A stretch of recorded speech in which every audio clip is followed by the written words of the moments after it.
네, 오늘 우리에게 주신 하나님 말씀, 또 우리 처음 온 어린아이도 있네요. 환영하고 축복합니다.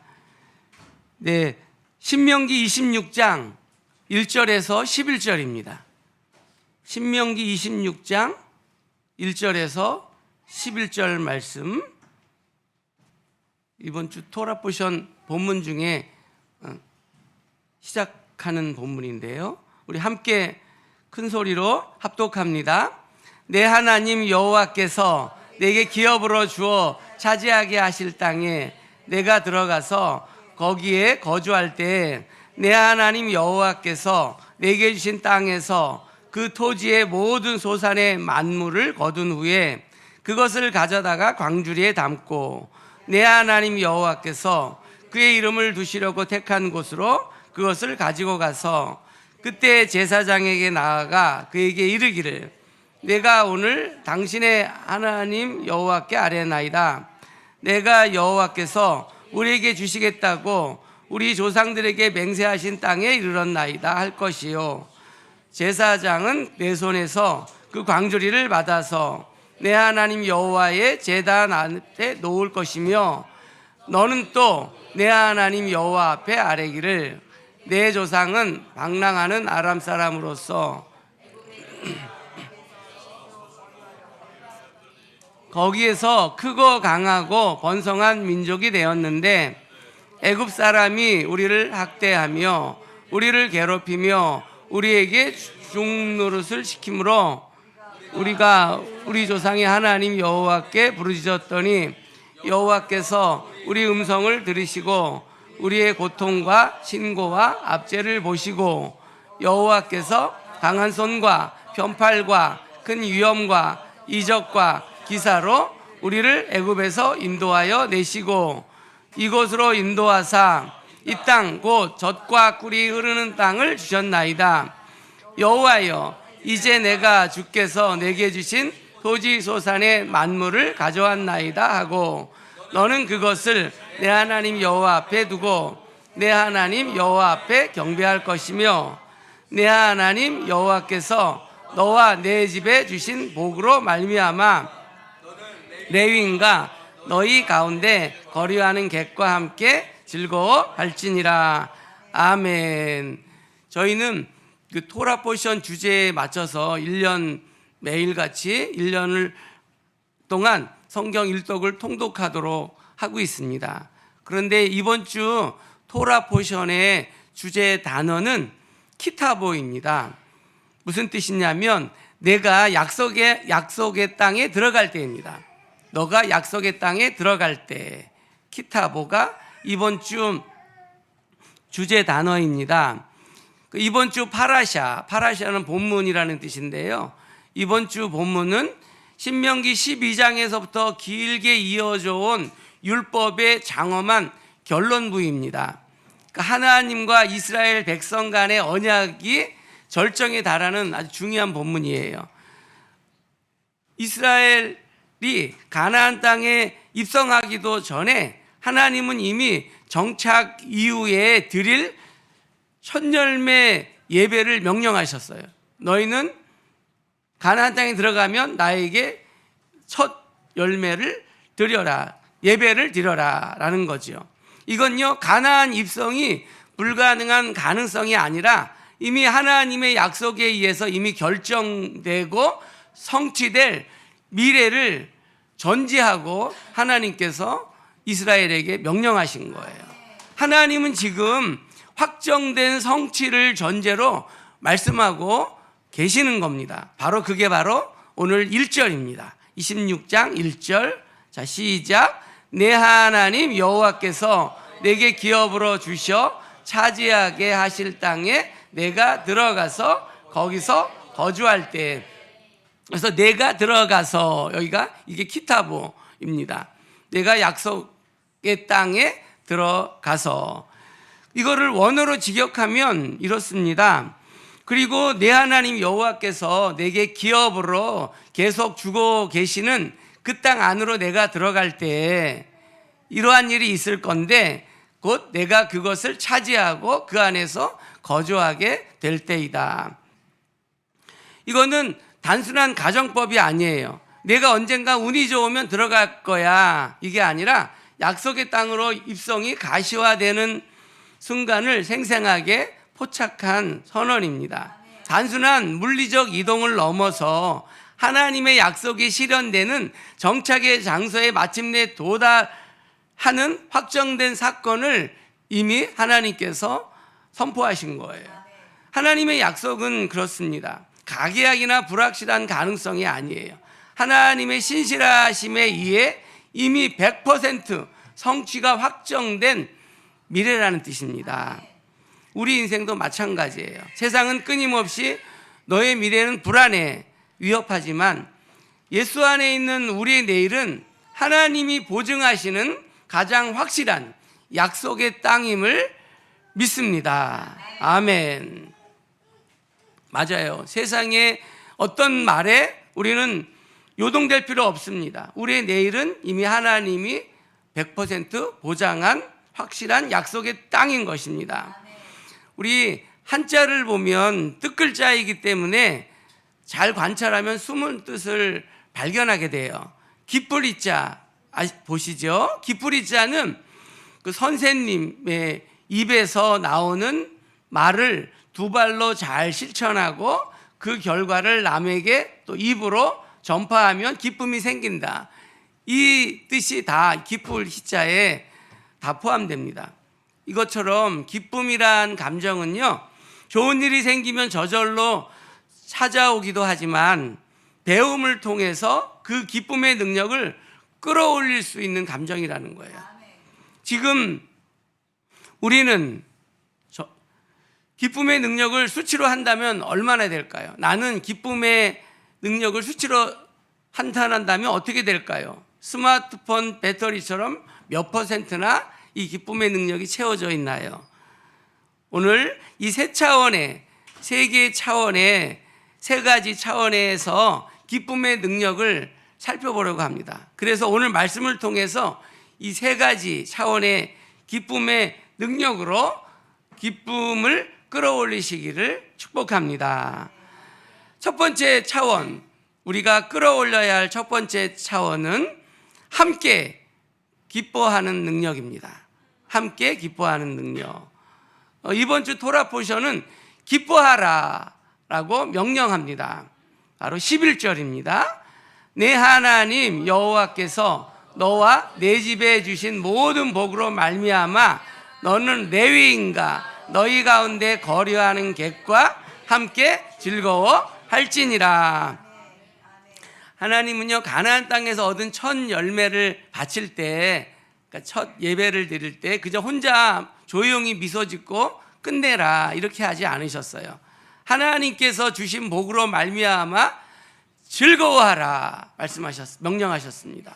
그리고 모든 좋은 것에 너는 기뻐하라 명령하셨어요. 여기서 기쁨이라는 히브리어 명사가 심한데요, 즐거워하라라는 명령형 동사로 여기서는 쓰였습니다. 즐거워하라. 11절에서 또 28장 47절 48절에 기쁨이 나옵니다. 내가 모든 것에 풍족하여도 기쁨과 즐거운 마음으로 내 하나님 여호와를 섬기지 아니함으로 말미암아 내가 줄이고 목마르고 헐벗고 모든 것이 부족한 중에 여호와 보시사 너를 치게 하실 적군을 섬기게 될 것이니 그가 철 명예를 내 목에 메워 마침내 너를 멸할 것이니라. 네, 여기서도 기쁨과 즐거움이라는 말이 나오죠. 기쁨과 즐거운 마음으로. 그런데 재밌는 게 여기 이 히브리어 시마, 기쁨이라는 명사가 사용되었어요. 아까 11절에는 동사로, 기쁨이라는 동사로 사용되는데 여기는 이 28장 47절에서는 기쁨이 명사로 사용됩니다. 근데 특이한 게 뭐냐면요, 이 시마가, 이 기쁨이라는 언어가 저주 계명과 연결돼서 사용됐다는 거예요. 이 기쁨이 저주 계명과 관련돼서 사용됐다는 겁니다. 그 뒤에 보면은 그 48절에 보면 내가 줄이고 목마르고 헐벗고 너를 치게 하실 적군을 섬기게 될 것이고 그가 철멍에로 너를 멸할 것이다. 이 모든 저주가 일어나게 된 이유가 있다는 거예요. 이유가 뭐죠? 바로 내가 모든 것이 풍족하여도 기쁨과 즐거운 마음으로 내 하나님 여호와를 섬기지 않았기 때문이라는 거예요. 그러니까 기쁨으로 하나님을 섬기지 않았기 때문에 너에게 저주가 임했다라는 거예요. 근데 좀 어떻게 보면 황당하지 않나요? 아니 기쁨 없이 사는 게 삶의 최선이 아닐 수 있어요. 그렇지만 기쁨을 잃고 산다고 그래가지고 그게 저주받을 일인가, 그게 죄가 되는 일인가, 어떻게 보면 이해가 안 되고 황당할 수가 있죠. 그런데 하나님을 섬기는 기쁨과 즐거운 마음을 잃어버리면 하나님을 섬기는 기쁨과 즐거운 마음을 잃어버린다면 어떤 결과가 일어난다고요? 줄이고 헐벗고 결국 나라가 망하게 된다라고 말하고 있습니다. 하나님은 왜 이렇게 말씀하셨을까요? 그걸 알기 위해서는요, 이 시마, 그러니까 기쁨이라는 원어의 뜻이 무엇인지 알아야 돼요. 이 성경에서 기쁨, 즐거움, 행복으로 이 원어는, 기쁨이라는 원어는 번역돼요. 이건 개인적 감정일 수가 있죠. 기쁨과 즐거움과 행복은. 그런데 이 원어의 정확한 뜻은 뭐냐면 공유된 기쁨입니다. 지금 이 47절에서 쓰인 기쁨은 공유된 기쁨이에요. 그러니까 다른 사람들과 함께 나누며 느끼게 되는 감정인 거예요. 그러니까 여기서 시마는 개인이 혼자서 방에서 느끼는 소확행, 그러니까 소소하지만 확실한 행복이 아니에요. 시마는 본질적으로 공유된 기쁨입니다. 그러니까 누군가와 함께 나눌 때만 비로소 완성되는 감정을 말하고 있는 거예요. 여기서 이 단어는요, 기쁨. 그러니까 11절에서 명령하셨죠. 너는 11절에 보시면 너는 레위인과 너희 가운데 거류하는 객과 함께 즐거워할지니라, 이렇게 말하고 있어요. 즐거워할지니라, 명령이죠. 기뻐해라. 누구와 함께? 레위인, 또 너희 가운데 거하는 객, 나그네들과 함께. 이건요, 첫 소산을 드리는 즐거움에 아무도 예외되는 사람이 없게 하라라는 명령입니다. 여기서 우리는 하나님께 선택받은 백성들의 사회적 책임을 알 수가 있어요. 우리는 기쁨과 즐거움을 나 개인적 차원에서만 추구하는 게 아니라는 거예요. 그렇죠? 상대적으로 경제적 혜택이 돌아가지 않는 사회적 약자들과 함께 같이 기쁨을 추구해야 한다는 것입니다. 하나님의 선택받은 이스라엘이 이 사명을 놓친다 그러면 이스라엘은 망하게 될 거다, 이렇게 말씀하신 거죠. 이 경고하신 거예요. 근데 실제로 그렇게 됐잖아요. 무슨 의미일까요? 간단합니다. 그건 그들이 기쁨을 공유하지 않을 때 망한다는 거죠. 레위인과 또 나그네와 또 고아와 과부와 함께 이스라엘이 기뻐하지 못한다 그러면 기쁨을 빼앗기게 될 거라는 경고예요. 근데 이 기쁨을 드리러 갈 때 이 첫 열매를 드리러 가는 길이 결코 조용한 개인 행보가 아니었어요. 그 첫 열매를 드리라고 그랬잖아요. 가나안 땅에 들어가면. 근데 이거를 비쿠림이라는 축제입니다. 언어로. 근데 이걸 어떻게 하나님 앞에 첫 열매를 이스라엘은 드리냐면요, 여러 마을의 농부들이 함께 무리를 이루고 하나님 앞에 첫 열매를 드리러 갈 때는요, 혼자 가는 게 아니에요. 다 무리를 이루고 뿔에 금박을 입힌 소를 앞세워 가지고 소뿔에 금을 씌워 가지고 또 피리를 불면서 행렬을 지어서 예루살렘으로 향합니다. 그러니까 길가의 사람들은 하던 일을 멈추고 일어나서 그 행렬을 환영을 해요. 그러니까 첫 열매를 드리는 일은요, 이 비쿠림 축제는 처음부터 끝까지 함께하는 셀러브레이션이었어요. 우리는 이 개인의 행복과 번영을 추구하는 사회 속에 살고 있어요. 그런데 행복과 번영을 추구할수록 우리는 자신의 행복과 번영을 확장하는 데 더욱 집착하게 돼요. 그리고 덜 가진 사람이나 또 사회적으로 소외된 사람들의 행복에 대해서는 또 무관심하게 됩니다. 그러나 사회가 그런 방향으로 간다고 해가지고 그 사회 내에서 심한 기쁨은 그렇게 되니까 사라지게 되죠. 공동체의 구성원들이 함께 누리는 기쁨과 행복이 사라지게 돼요. 그렇게 된다면 그 사회는 물질적으로 번영을 이룰지는 몰라도 함께 망하는 길로 가게 됩니다. 이게 바로 오늘 신명기의 경고입니다. 너가 개인적으로 이렇게 행복을 누리지만 함께 하지 않으면 망하는 길로 가게 된다. 이것이 바로 오늘 신명기의 경고입니다.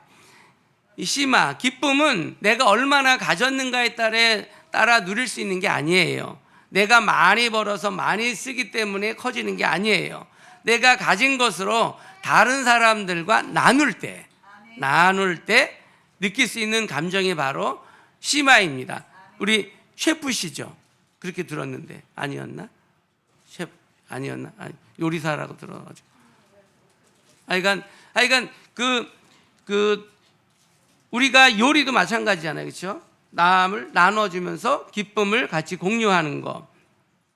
성경이 강조하고 있는 기쁨은 이처럼 함께 기뻐할 수 있는 능력인 것입니다.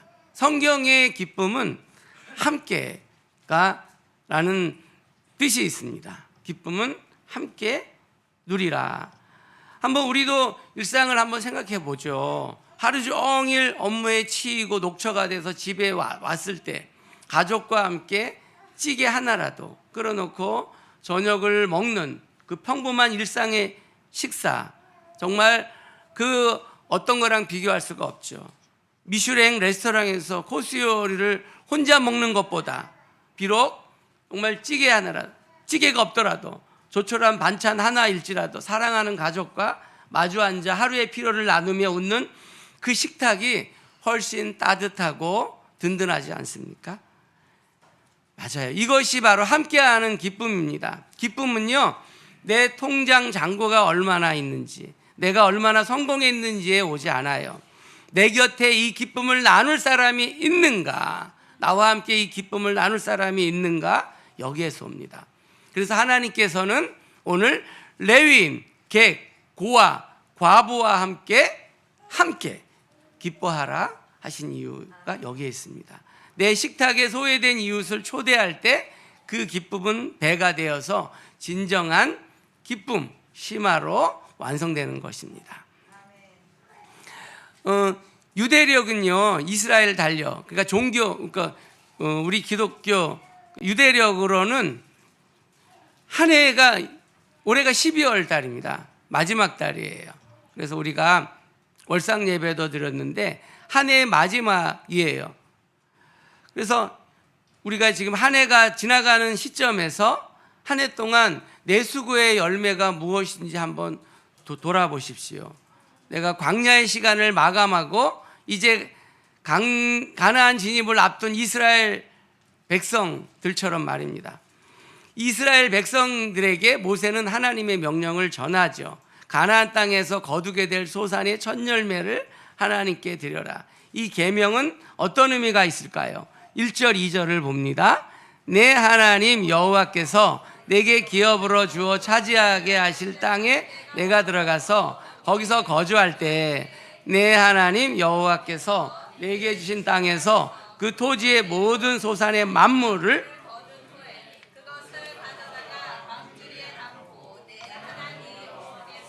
그의 이름을 두시려고 택하신 곳으로 그것을 가지고 가서, 그러니까 땀 흘리며 수고하고 거둔 소산의 첫 열매, 그러니까 가나안 땅에 들어가서 바로 이 비쿠림을 드리는 계명이 이게 바로 첫 열매를 드리는 축제죠.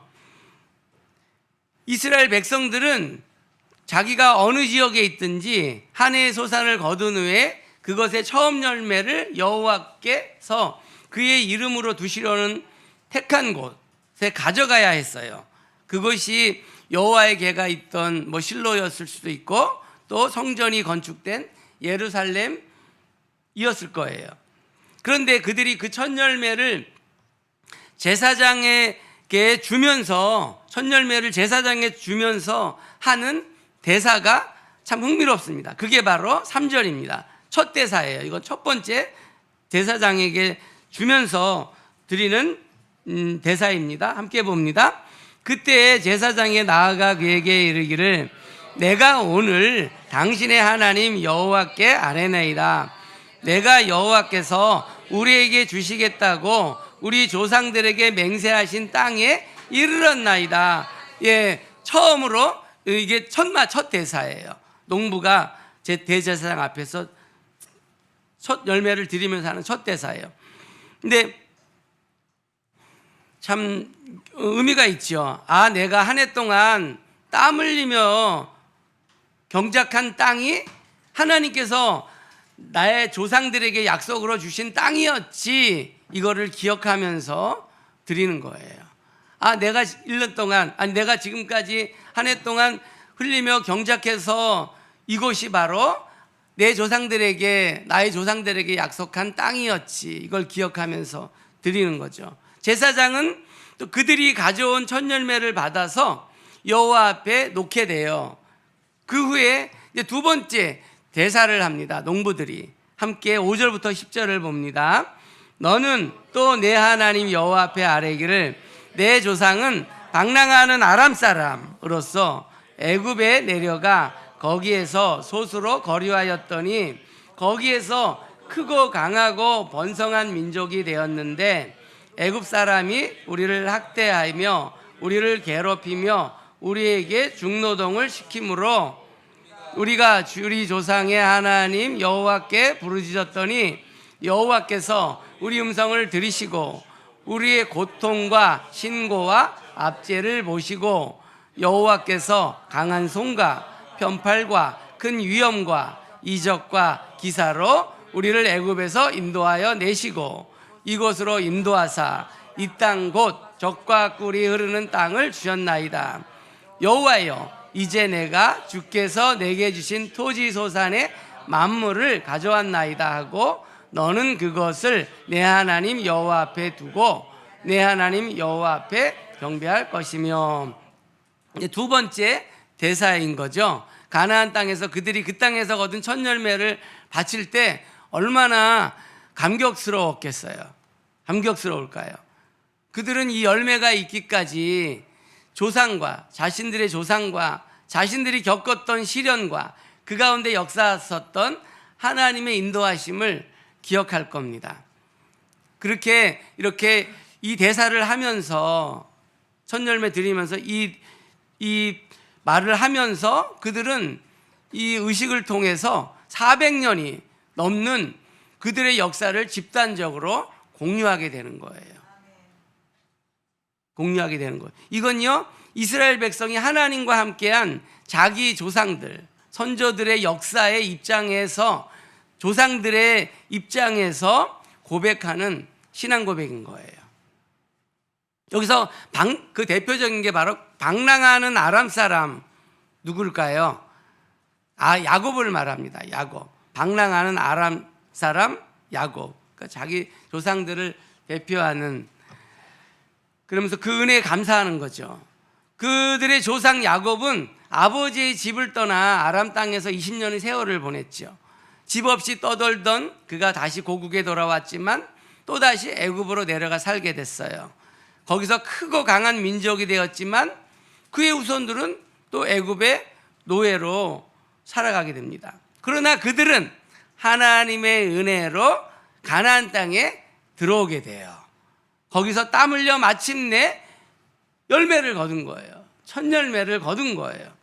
첫 열매 하나님께 드리기까지 정말 그들은 400년 넘게 기막힌 역사의 굴곡이 있었던 거죠. 그들은 처음은 나라 없이 떠돌던 한 사람이었지만, 그렇죠? 야곱이었지만 이제는 한 민족을 이루어서, 이스라엘을 이루어서 하나님이 계신 곳에서 첫 열매를 드리며 함께 예배하는 거예요. 따라서 이 비쿠림의 축제는 개인적인 차원을 넘는 겁니다. 내가 열심히 수고해서 이만큼 거두었으니까, 이만큼 성공했으니까 자축하는 게 아니에요.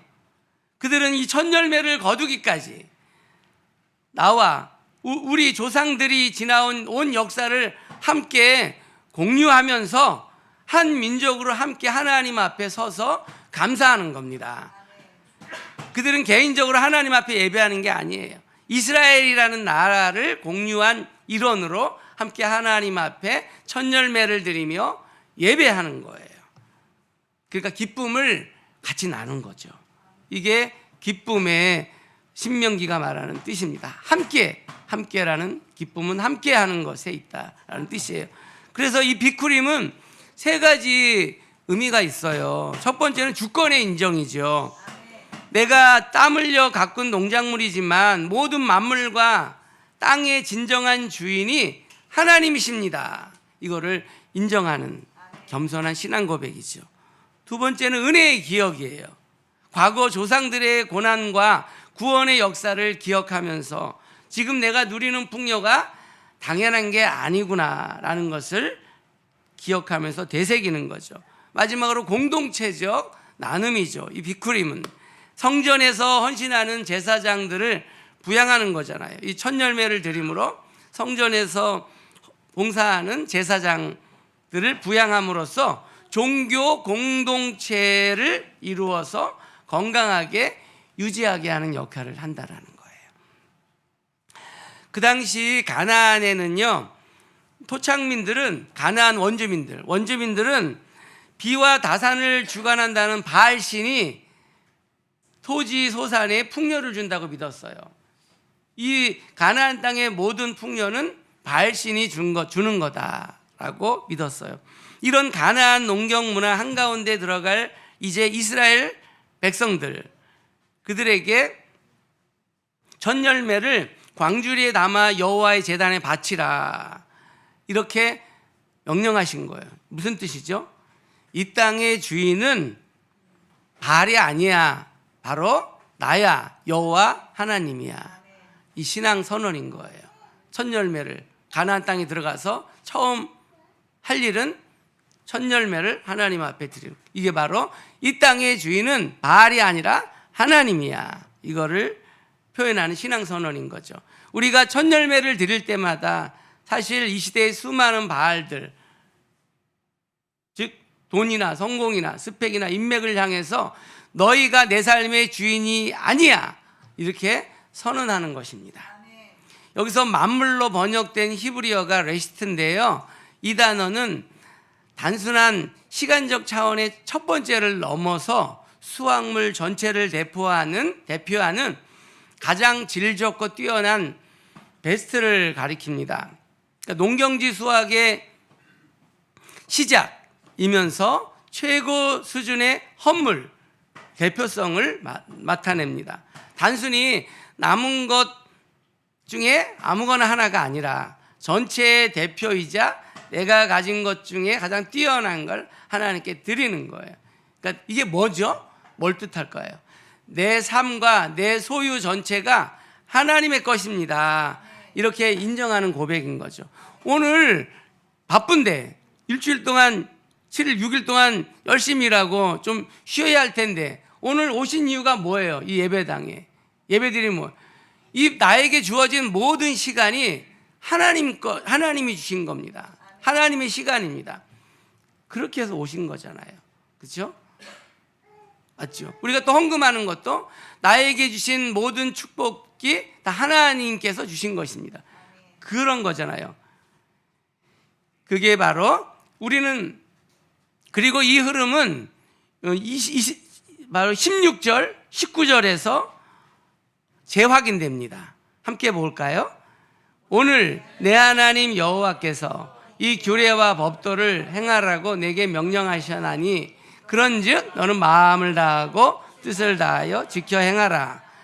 내가 오늘 여호와를 내 하나님으로 인정하고 또 그도를 행하고 그의 규례와 명령과 법도를 지키며 그의 소리를 들으라 하건하였고, 여호와께서도 내게 말씀하신 대로 오늘 너를 그의 보배로운 백성이 되게 하시고 그의 모든 명령을 지키라 하건하셨느니라.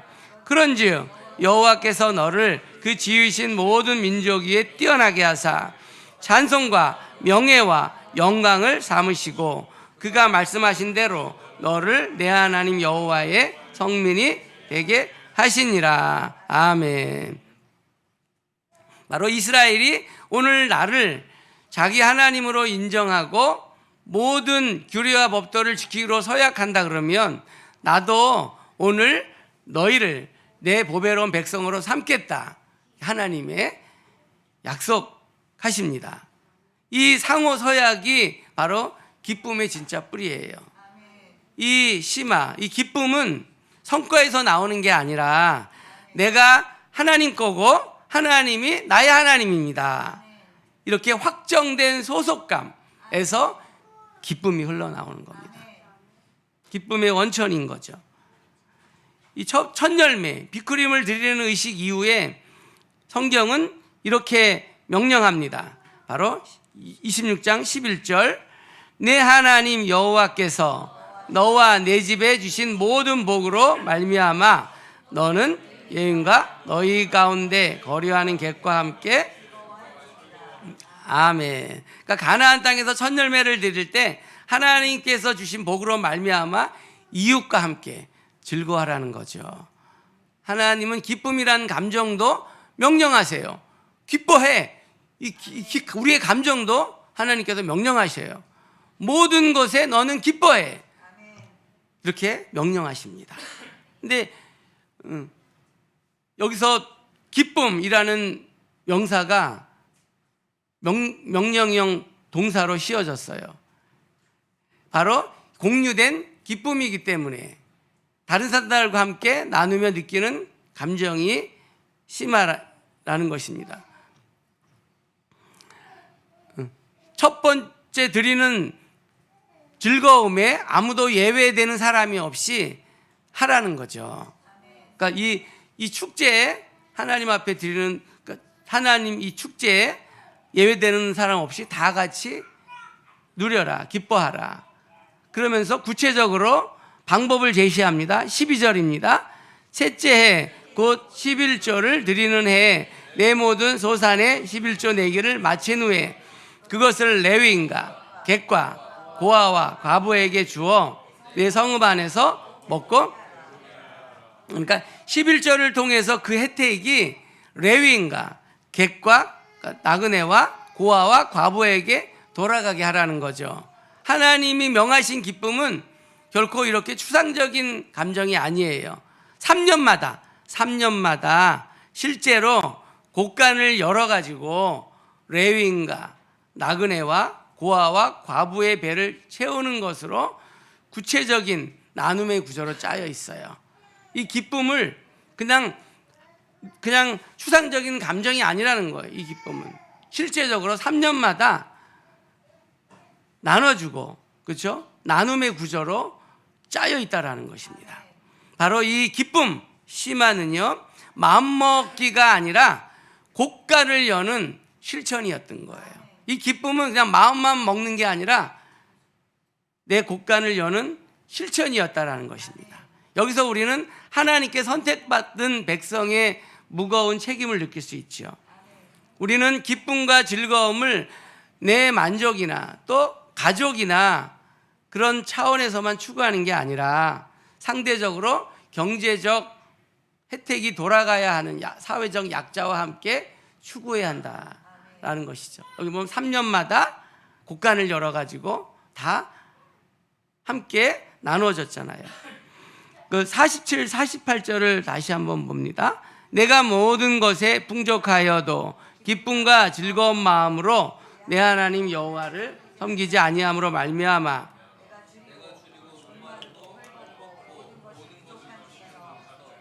여호와께서 보내사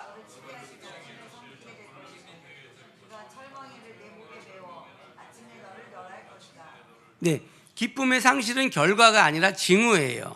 예배는 드리지만 기쁨이 없고 풍족하지만 감격이 없는 상태, 그것이 더 붕괴의 전조라는 겁니다. 그래서 이 기쁨은 내가 얼마나 가졌는지에 따라 누릴 수 있는 게 아니에요. 내가 많이 벌어서 많이 쓰기 때문에 커지는 게 아니에요. 내가 가진 것으로 다른 사람들과 나눌 때 느낄 수 있는 것이 바로 기쁨의 감정입니다. 그건 소유의 넉넉함과 상관이 없어요. 바로 성경이 강조하는 기쁨은요, 이처럼 함께입니다. 함께 기뻐할 수 있는 능력, 함께 기뻐할 수 있는 능력, 이것이 성경이 강조하는 기쁨입니다. 인간이 처음 만질 수 있었던 첫 열매 무엇이었죠? 선악을 알게 하는 나무였죠. 그 열매는 먹음직하고 복음직하고 지혜롭게 할 만큼 탐스러웠어요. 아담은 그 열매를 먹으면 하나님처럼 될 거라는 자기 환상에 빠졌죠. 아담은 결국 사단의 유혹에 빠져 그 처음 열매를 취하게 됐어요.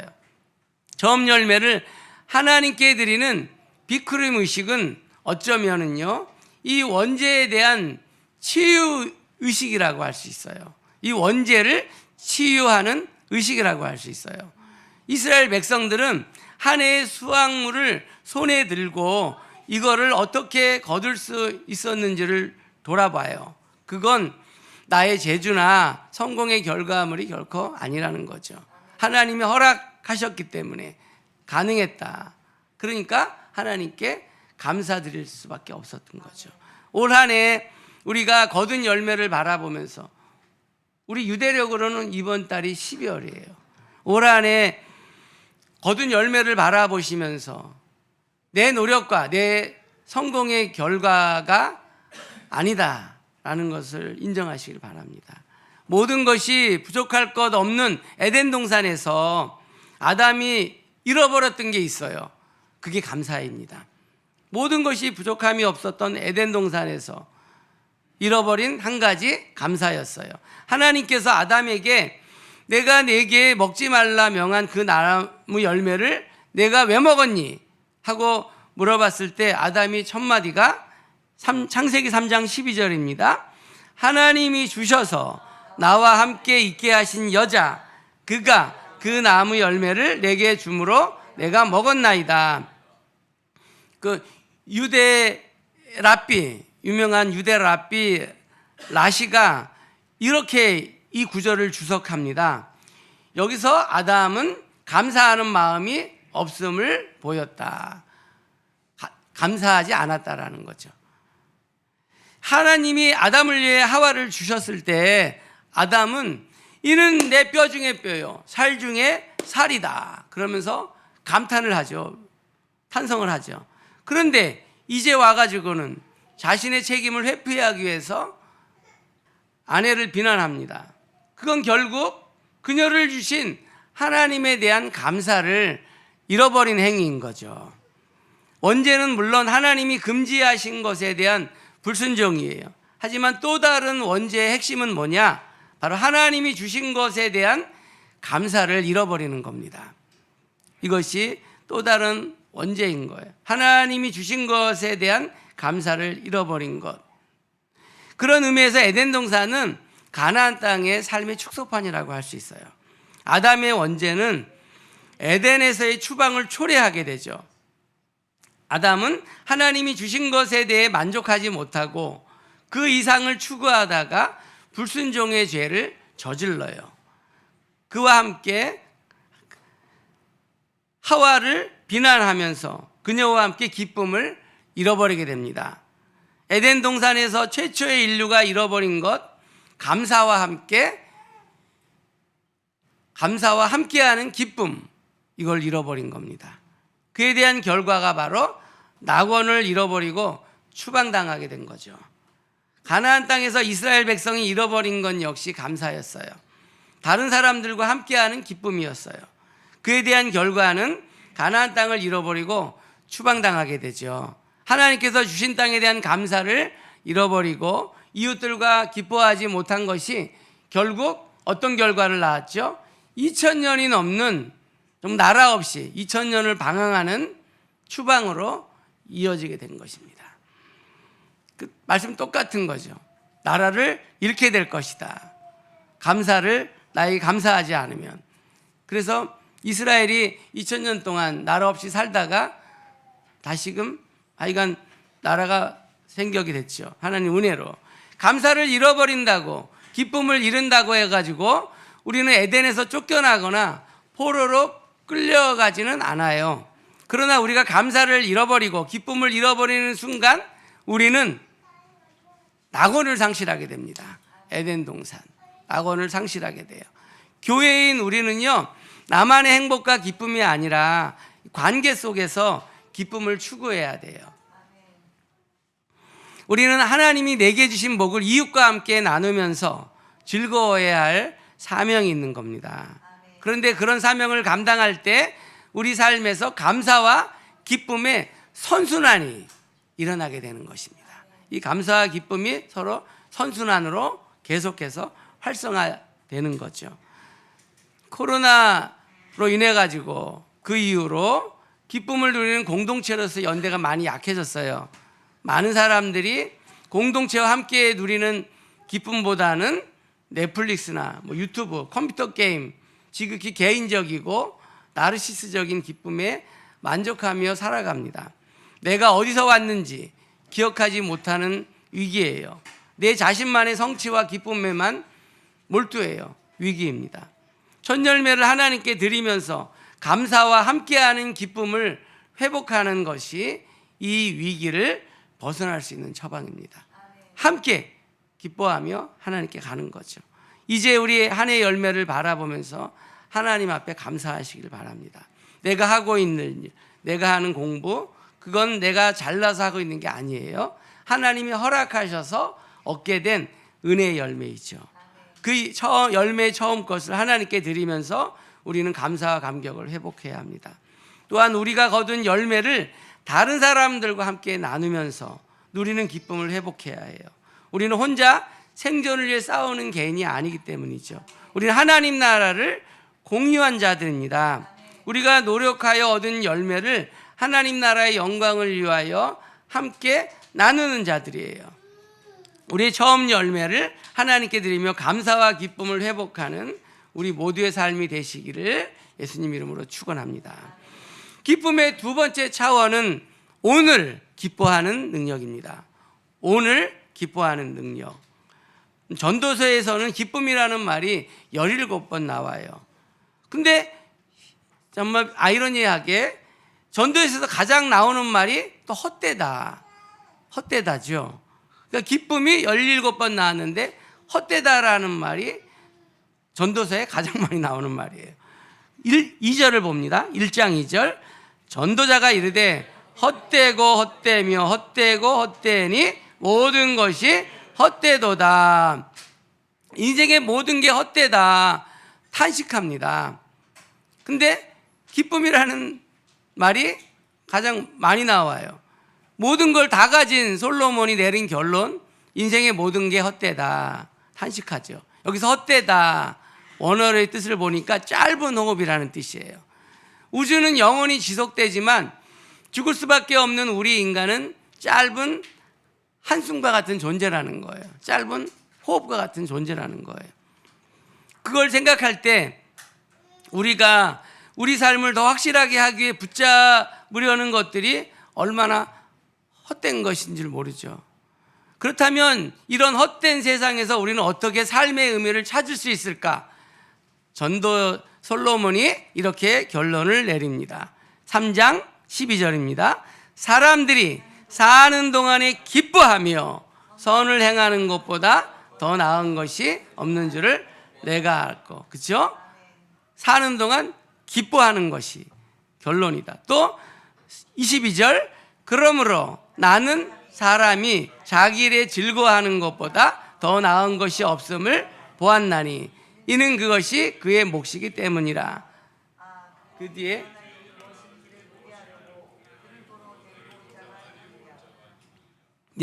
또 전도서 11장 8절에 사람이 여러 해를 살면 항상 즐거워할지로다. 그러나 캄캄한 날들이 많으리니 그 날들을 생각할지로다. 전도자가 말하는 결론은 뭡니까? 이 허무함을 없앨 결론은 기쁨입니다. 기쁨은 내일에 있지 않아요. 이 전도자가 말하는, 이 솔로몬이 말하는 기쁨은 내일에 있지 않아요. 오늘 감사하게 받아들이고 축하하는 것입니다. 이 솔로몬이 말하는 기쁨은 오늘 감사하며 받아들이는 축하입니다. 많은 성도들이요, 일종의 지연된 행복 증후군을 앓고 있어요. 목사님, 제가 대리에 진급만 하면 행복할 것 같아요. 빚 다 청산하고 이사하는 날 파티예요. 우리 애들 유치원만 들어가면 제 숨통이 좀 트이고 기쁠 것 같아요.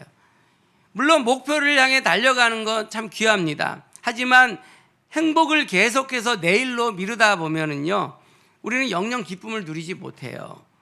내일은 또 다른 목표와 또 다른 걱정거리가 우리를 기다리고 있기 때문이죠. 내일 벌어진 일 때문에 오늘 내게 주어진 소박한 몫의 기쁨을 저당 잡히지 마세요. 오늘 아침, 오늘 우리 교회에 올 때 맑은 공기를 마시며 걸어서 올 수 있는 건강, 또 식탁에서 마주 앉아 사랑하는 가족과 함께 미소 지을 수 있는 것, 그것이 바로 오늘 우리가 누려야 할 기쁨입니다. 해마다 초막절이 되면은요, 유대인들은 초막에서 일주일을 보내요. 안락한 집 놔두고 바람과 추위와 비가 내릴지도 모르는 엉성한, 일부러 이렇게 하늘이 보이게 초막을 만듭니다. 거기서 생활을 해요. 지붕 틈새로 비바람이 들어오고 밤에는 한기가 들어오고 비도 내릴 수 있는데, 그들은요 그 시간을, 근데 재밌는 게 그 시간의 제목이 뭐냐면 우리들의 기쁨의 시간이라는 그게 말입니다. 내일 그들의 삶이 어떤 일이 펼쳐질지 몰라요. 근데 우리들의 기쁨의 시간이라고 그거를 그렇게 부르면서 일주일 동안 초막을 치고 거기서 산다는 거예요.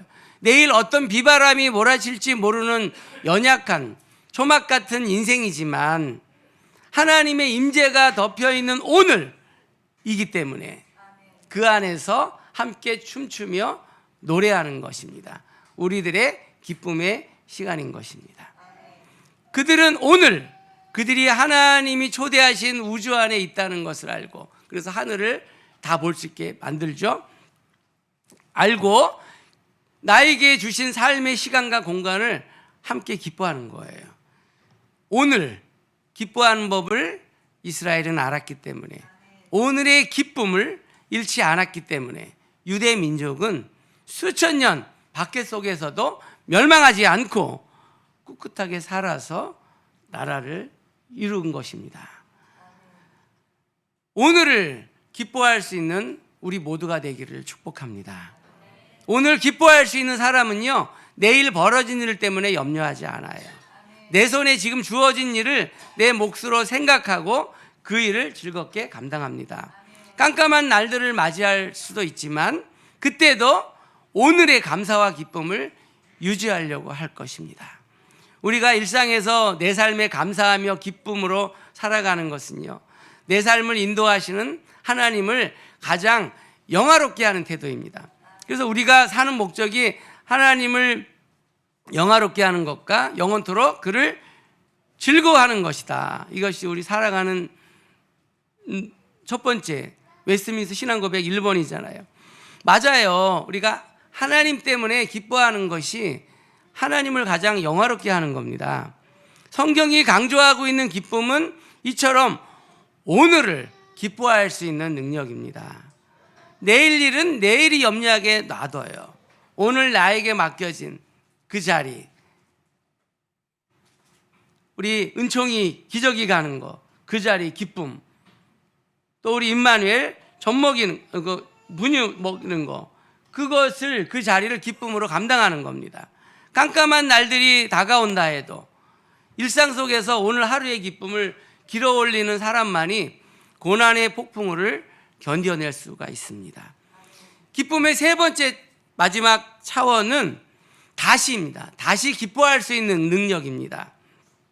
바울은 빌립보 성도들의 기쁨을 돕기 위해서 이렇게 편지하죠. 빌립보서 4장 4절입니다. 주 안에서 항상 기뻐하라. 내가 다시 말하노니 기뻐하라. 너희 관용을 모든 사람에게 알게 하라. 주께서 가까우시니.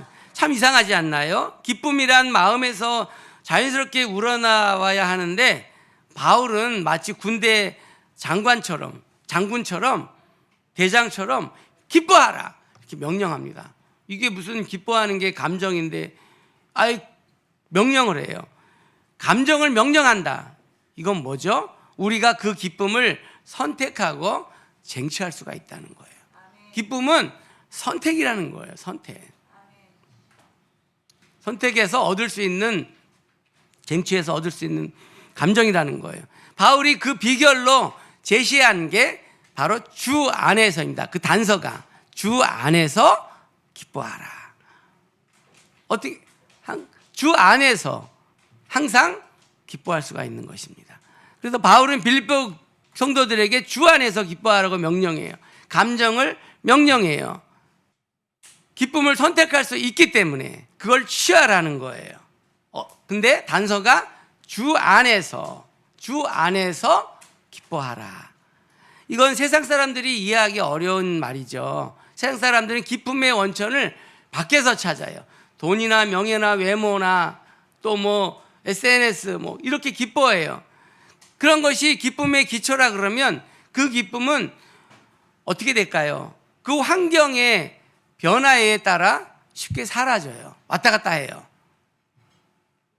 돈은 있다가도 없어지고 명예와 외모도 어느 순간 사라질 수 있기 때문이죠. 나보다 더 많이 가진 자, 나보다 능력이 많은 사람 보면 내가 그동안 누려왔던 기쁨이 자꾸 초라하게 느껴져요. 또 연봉이나 외모, 남들이 부러워할 만한 아파트 평수, SNS 그 숫자에서 기쁨을 구해요. 그런데 그 기쁨은 치명적인 약점이 있잖아요. 환경이 흔들리면 기쁨도 박살난다는 거잖아요. 나보다 더 좋은 차를 타는 동창을 만난 순간 내 안의 기쁨은 초라한 열등감으로 변해버리잖아요. 바울은 유대인이었습니다. 율법의 의로 흠이 없던 바리새인이었어요. 젊은 나이에 또 사내들인 공회의 의원이 되었어요. 사내들인 공회는 종교, 경제, 사회, 문화 모든 것을 다 통치하는 이스라엘의 대표적인 기구였습니다. 거기 공회원이었어요. 그의 출신과 그가 쌓아 올린 명예만으로도 바울은 충분히 기뻐하며 살 수 있는 사람이었어요. 그러나 자기가 가진 모든 것들을 다 해로 여기고 심지어는 배설물로 여긴다고 얘기했잖아요. 왜 그랬을까요? 바로 그리스도 예수를 아는 지식이 가장 고상했기 때문인 거예요.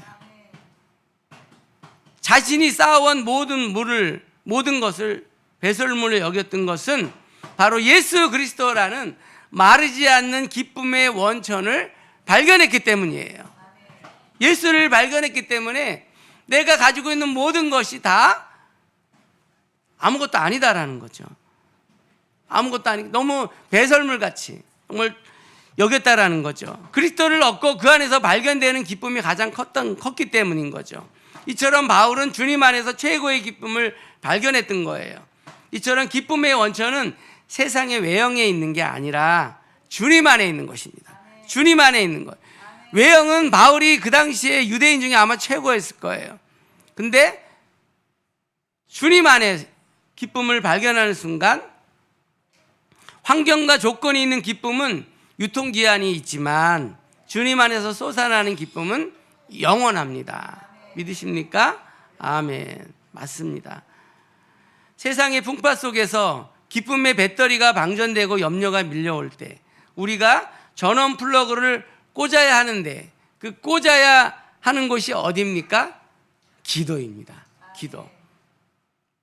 바울은 그래서 빌립보 성도에게 이렇게 권면합니다. 4장 6절에서 7절입니다. 아무것도 염려하지 말고 다만 모든 일에 기도와 간구로 너희 구할 것을 감사함으로 하나님께 아뢰라. 그리하면 모든 지각에 뛰어난 하나님의 평강이 그리스도 예수 안에서 너희 마음과 생각을 지키시리라. 우리 영혼은 무풍지대가 아닙니다. 순간 사이에 근심하고 염려할 일들이 밀려와요. 기쁨은 주변의 상황 때문에 쉽게 빼앗길 수도 있어요. 그렇기 때문에 바울은 모든 일에 기도와 간구로 하나님 앞에 나아가라 권면합니다. 기도해야 우리의 근심과 염려를 몰아낼 수 있다는 거예요. 기도해야 하나님의 평강이 내 마음과 생각을 지켜주신다는 거예요.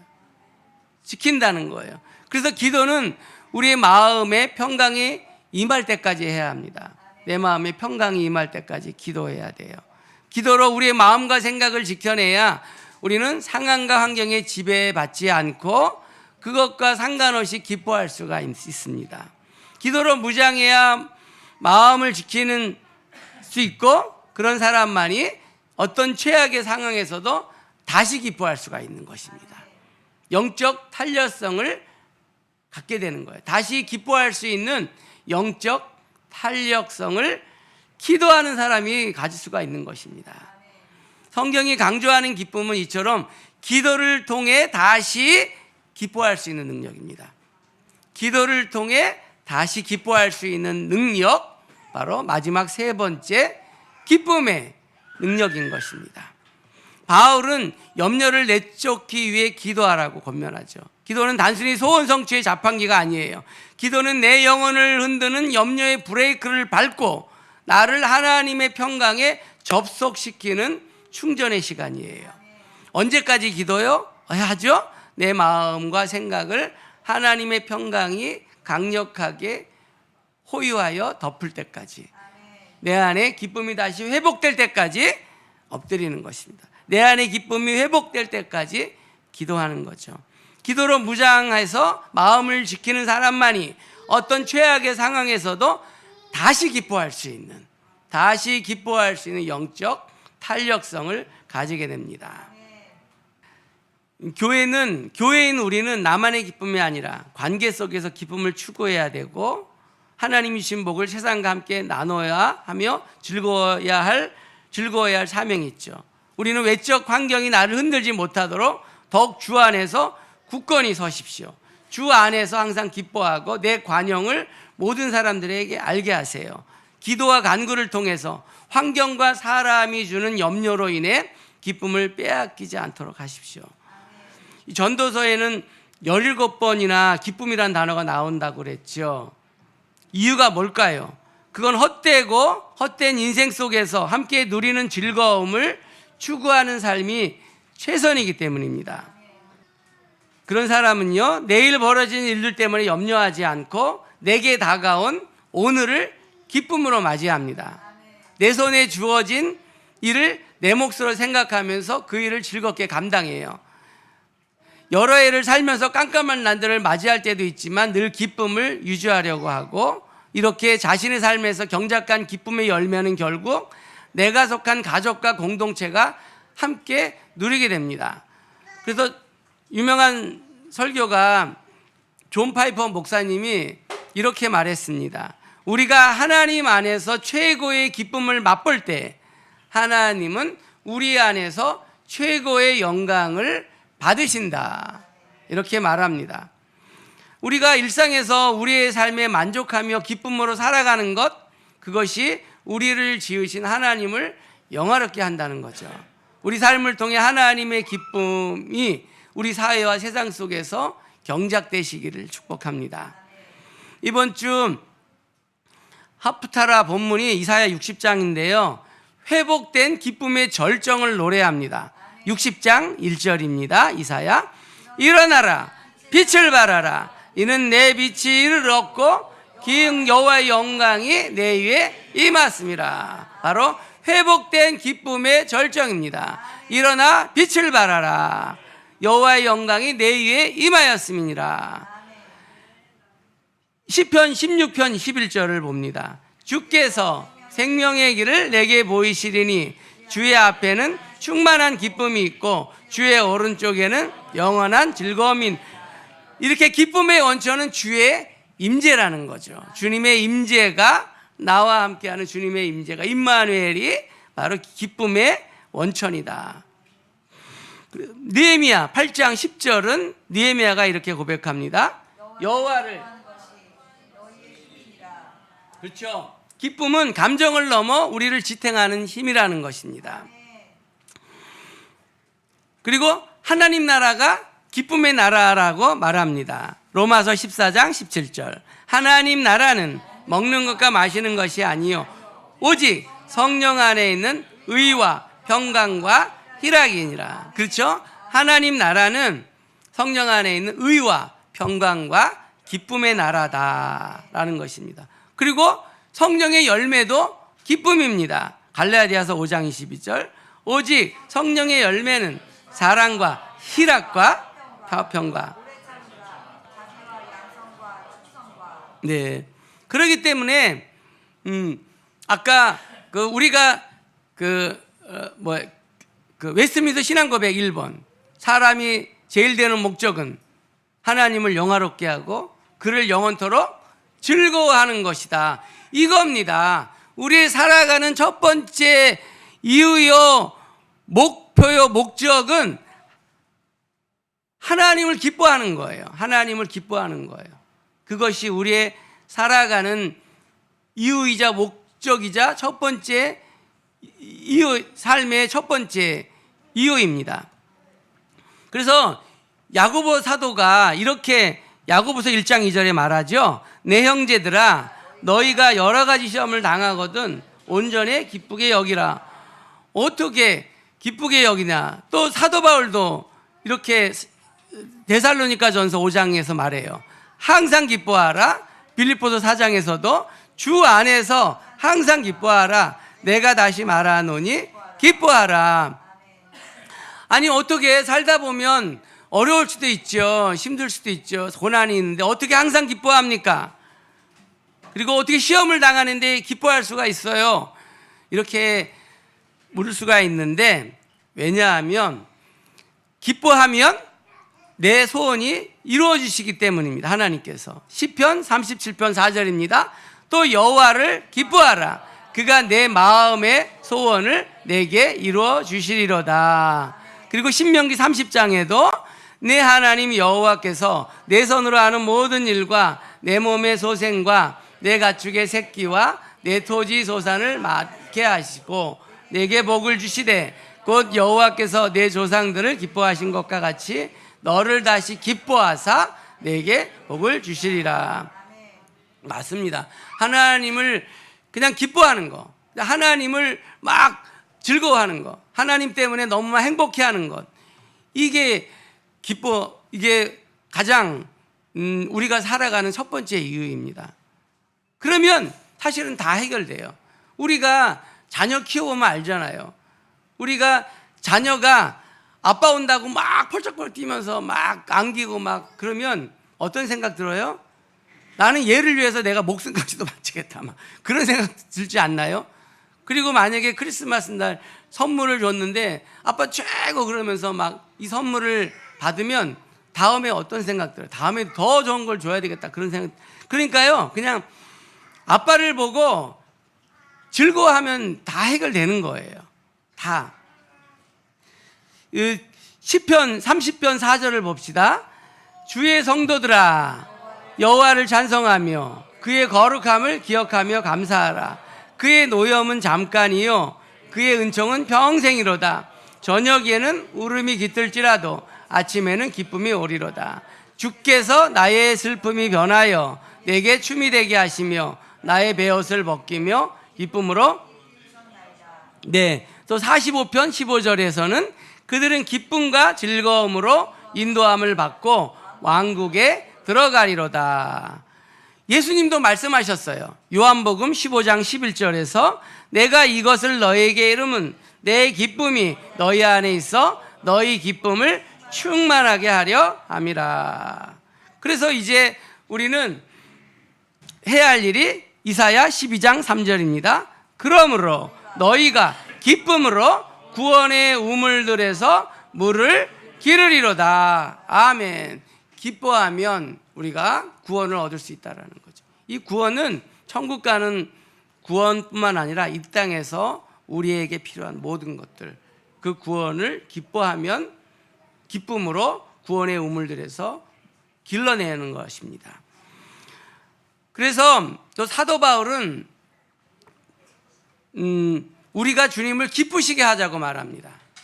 첫 번째는 내가 기뻐하는 것이고, 그 다음에는 주님을 기쁘시게 해드리는 거예요. 에베소서 5장 10절 주를 기쁘시게 할 것이 무엇인가 시험하여 보라. 그러면서 갈라디아서 1장에서 고백합니다. 이제 내가 사람들에게 좋게 하랴, 하나님께 좋게 하랴, 사람들에게 기쁨을 구하랴. 내가 지금까지 사람들의 기쁨을 구하는 것이었다면 그리스도의 종이 아니니라. 아멘. 오늘 본문 키타보, 약속의 땅에 들어가는 백성들에게 명령하죠. 첫 예배를 드리면서 오늘 다시 함께 즐거워하라. 이 기쁨, 시마는 세 가지 차원으로 우리에게 다가옵니다. 첫 번째, 함께 기뻐할 수 있는 능력이 성경의 기쁨의 뜻입니다. 함께 기뻐하는 것. 나 혼자 삼킨 소식은 아직 완성된 기쁨이 아니에요. 나만의 성취와 소확행에 갇히지 마시고 하나님이 주신 은혜를 이웃과 나누면서 공유된 기쁨을 회복하시기를 바랍니다. 또 두 번째, 오늘을 기뻐할 수 있는 능력이 기쁨의 진정한 능력입니다. 내일로 미룬 행복은 영영 오지 않아요. 조건이 충족되면 행복할 것이다. 이 지연된 행복 증후군을 깨시고 오늘 내게 허락된 일상의 자리와 몫을 감사함으로 누리시기를 축복합니다. 마지막, 다시 기뻐할 수 있는 능력이 성경의 기쁨의 능력입니다. 기도를 통해서 그리스도 안에 뿌리내린 기쁨은 어떤 풍파에도 마르지 않고 흔들리지 않아요. 불안과 번아웃이 밀려올 때 기도의 자리로 나아가서 하나님의 평강으로 마음을 지키시고 어떤 환경 속에서도 영적 탄력성을 되찾으시기를 축복합니다.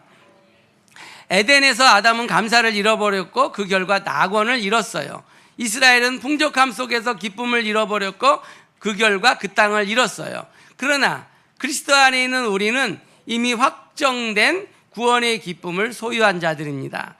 오늘이 바로 그곳에 들어가는 날입니다. 내일의 불안이나 아직 얻지 못한 성공을 이유로 오늘의 기쁨을 저당 잡히지 마세요. 이미 그리스도 안에서 약속의 땅을 소유한 치열한 일상 속에서 함께 오늘 다시 기뻐하시기를 선택합시다. 선택하는 겁니다. 오늘 우리가 누리는 그 기쁨과 감격이야말로 하나님을 가장 영화롭게 하면서 세상이 절대 빼앗을 수 없는 진짜 힘이 됩니다. 기독교는요, 고행의 종교가 아니에요. 억지로 이악 물고 참아내는 종교 아니에요. 하나님은 우리가 기뻐하기를 원하세요. 기쁨을 누릴 때 우리를 주신 하나님 아버지께 가장 큰 영광을 돌리는 것이고 영광을 받으십니다. 광야를 지나 마침내 약속의 땅 앞에 선 이스라엘 백성처럼 오늘 우리는 예수 그리스도의 십자가 은혜로 말미암아 이미 약속의 땅에 들어와 있는 존재들입니다. 구원의 확정된 기쁨을 소유한 자들이에요. 더 이상 광야를 떠도는 자들처럼 결핍과 불안에 시달리면서 불평하지 마셔요. 우리 모두의 삶에서 함께 기뻐하는 능력을 회복하시길 바랍니다. 오늘 기뻐하는 능력을 회복하세요. 다시 기뻐하는 능력을 회복하시기를 축복합니다. 그렇게 해서 나 자신의 삶뿐만 아니라 내가 속한 모든 공동체 안에서 하나님의 기쁨, 이 시마가 회복되는 은혜가 있기를 예수님 이름으로 축원합니다.